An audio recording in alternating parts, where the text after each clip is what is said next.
Class 4, this is Thursday's maths lesson. We are dividing 3-digit numbers today, building on Tuesday's maths lesson. So you are going to need to be on page 189 in your textbook. Okay, this is Lulu and she made 408 pieces of chocolate. Okay, they do look particularly delicious. And she put them into boxes of 4. Okay, how many boxes can she make all together? So I want you to pause the video and write down the number sentence for me. Okay. Hopefully you got 408 divided by 4. Okay. Now what I want you to do is pause the video again and I want you to have a go at solving that sum for me. Okay, do that now. Right, fantastic. I'm going to solve it using the method that I would use. Okay, so thinking back to Tuesday's lesson, and thinking about dividing using this method. Okay, so you've got to think about partitioning the number. Okay, so we've got 4 hundreds, no tens, and 8 ones. Okay.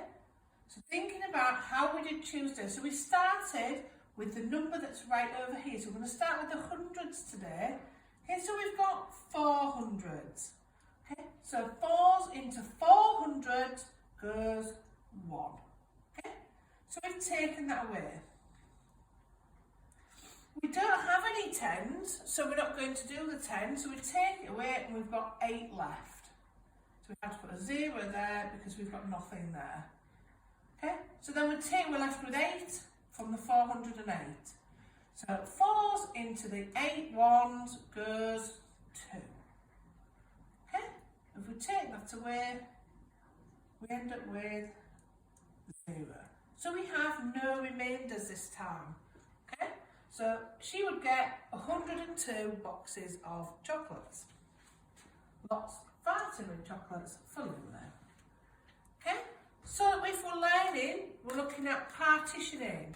So we've done 4 divided by 4, which makes 1. Using that, if it's 40 divided by 1, this number here is 10 times as much. You can tell by the placeholder here. So the answer will be 10 times as much as this one. So 40 divided by 4 will be 10 times more than this, which will be 10. 400 divided by 4, we're increasing another placeholder again. So we've got 400. So the answer will be 100 because 4 into 400 is 100. Okay? These are building up all the skills that you've used over the past few weeks of all coming together in the division.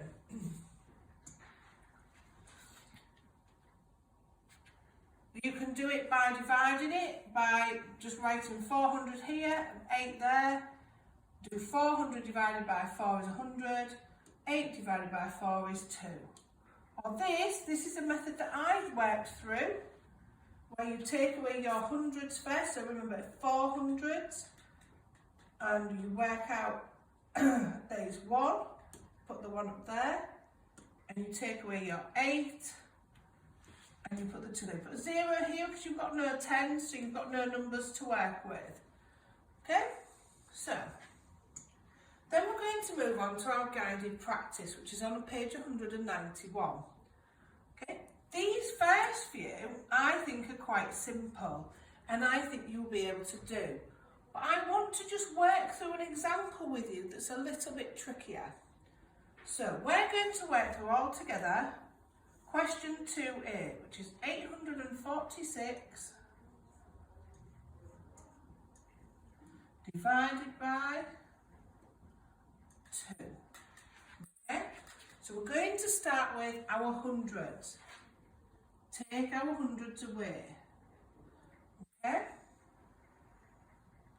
thinking about how many 2s can go into 800. So 2s into 800 goes 2, 4, 6, 8 is 4.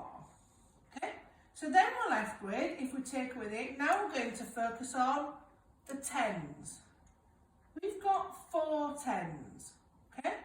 So we've got 2 into 4 tens. 2, 4, that makes 2. Okay, so now we take that away and now we're left with 6.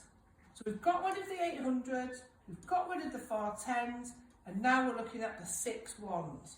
So 2s into 6 ones goes 2, 4, 6. 6 take away 6 is 0, so we have no remainder. So 846 divided by 2 would be 423. Okay, so work through your guided practice. You can have help from the adult that's helping you at this point. And then you need to move on to page 123 of your workbook. Remembering to look at the different numbers. 2s into 200, 2s into 4 tens, 2s into 6. Okay?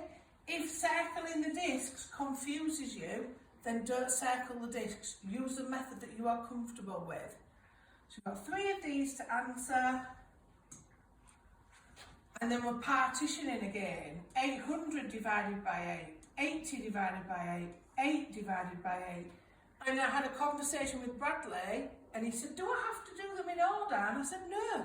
If working out 8 divided by 8 helps you first, start there and work back up. You do what gets you the right answer. So do these 4, and then you've got 10 sums at the bottom to practice. You've all got squared paper now, so you need to do it in there to help you keep your numbers in the correct columns. Okay, happy dividing!